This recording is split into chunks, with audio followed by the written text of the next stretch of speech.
Hi my couples, and welcome back to my channel where I give you wedding tips every Wednesday on how to plan your wedding. Make sure you hit that subscribe button and the notifications to get notified every time I post a new video. So in today's video, I'm going to go through on how to create your gift registry, but also stay tuned towards the end of the video as well, because I'm also going to give you another tip on how to handle your wedding during the coronavirus. All right, so creating your gift registry, you want to do about 12 to 18 months before the wedding. In fact, you want to do it before you even announce that you guys are engaged, because it's basically a list for people to go to anytime that they want to buy something for this occasion. That takes about 12 to 18 months leading up to. So you have your bridal shower, you have an engagement party if you guys are having one, and then you have the wedding as well. And sometimes you just have people who want to just send you a random gift as well along the way. So make sure that this registry is ready to go before you make your announcement. Going into this, you want to think about you guys as a couple, who you are, what you want to register for as well. Do you live in an apartment? Do you live in a house? That all takes into effect on what you need to register for. Obviously, you're not going to register for huge appliances if you live in an apartment. And some things that you might already own as a couple, you might not need in your house. So go through your space and decide what you'll need, what you'll keep. Decide what you want to upgrade as well. You know, you might have sheets that you got maybe when you got during college, who knows? But now you want to upgrade your sheets, maybe to something nice, a little silk, or you know, something completely different. Maybe you want to upgrade your pots, your pans. Maybe you have a hodgepodge of different things that you've collected over the years, and it's time to become an adult and get those upgraded. So after you've done all that, you want to create your registry. So get a list for a registry. There's websites you can go to find basically a standardized list of what you can register for. You can find that, like I said, basically anywhere. When you're going on some websites, they will have a step-by-step process for you on, you know, where to go and what to register for. When you are registering, you want to have 3 different price points: a low, a medium, and a high. A high end for your guests who want to purchase something, but then you also want to have something on the low end as well for, you know, your friends who just graduated college and, you know, are low on budget. So, but they still want to get you something. So make sure you're kind of everywhere across the board. Like I said, there's different stores and there's different websites. I recommend shop.com/prime deals with a Z because you can go there and create your registry. It's going to walk you through each website, each room in your house and kind of guide you on what you can register for. And, you know, with this site as well, you can pick different items from over 5,000 of their partner stores. So you aren't just, you know, stuck to 3 stores.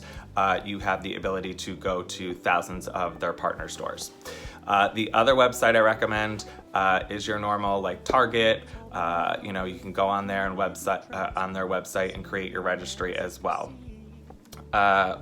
So you can do this online, but then I also say that you need to see some things in person. So a plate that looks fabulous online might not look that great in person, and as well as like silverware.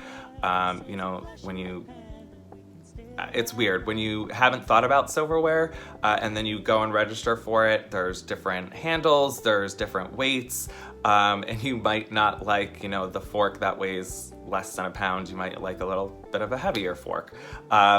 Weird, I know, but these are all things that you can kind of look and get a feel for for your registry as well.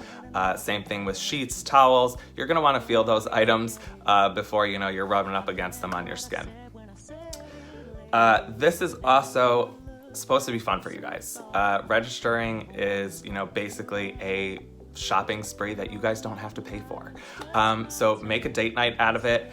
Go have dinner, grab a glass of wine, just don't get too drunk because you don't want the next morning you look at your registry and you've registered for like a party boat. So stay classy. But also, you know, make sure that you're registering for those items that you actually do need.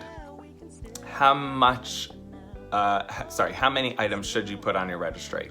I recommend 2 items for each guest. So if you're having 100 guests, you're registering for 200 items.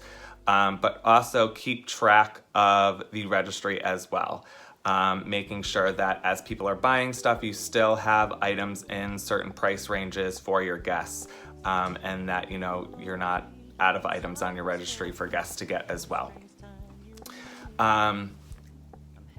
Besides the registry, you can also ask for money. This is not like it's okay, folks.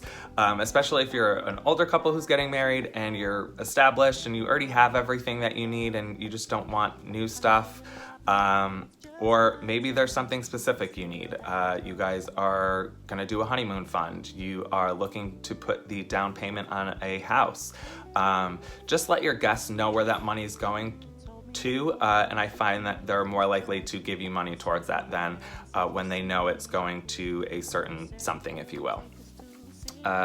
Keep in mind, once you are married though, it's, you know, free range. Your family is going to start to invite themselves over for events. You go to Thanksgiving as a newly married couple, and then by the end of the night, all of a sudden you are hosting Christmas Eve. So make sure that you are getting enough of the wine glasses and plates and stuff like that so that you can host events at your home together as a newly married couple. The other cool thing that you can do with your registry is put items on hold. So when you're creating your registry online, you can actually say, I don't want this item delivered until a certain date. That helps you guys, especially if you are moving into a new house after the wedding, or maybe you just want everything to go to the new house. You can literally just say hold and send it on this date. That way you guys aren't having a bunch of boxes arrive scattered throughout your moving process or whatever.